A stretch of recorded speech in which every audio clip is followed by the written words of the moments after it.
I'll show you how to replace the battery on this Mazda key fob.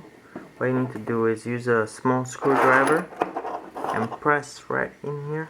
There's a small tab that you'll be able to see. You press that in. And once you do that, the key pops out like that. Next, you can use a small flat screwdriver to insert it right there and just twist it.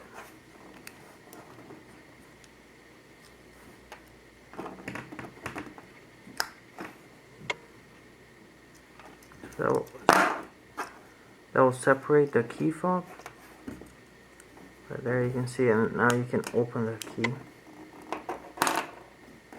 Right there we have the battery. Just pop out the old battery.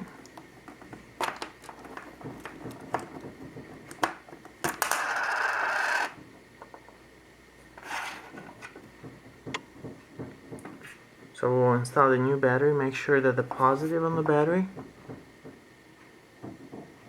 is facing the bottom. Just put the battery in there and just press it in.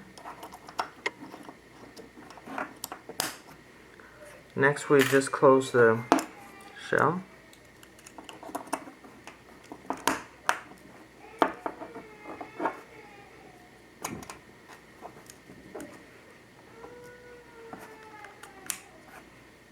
And that's all.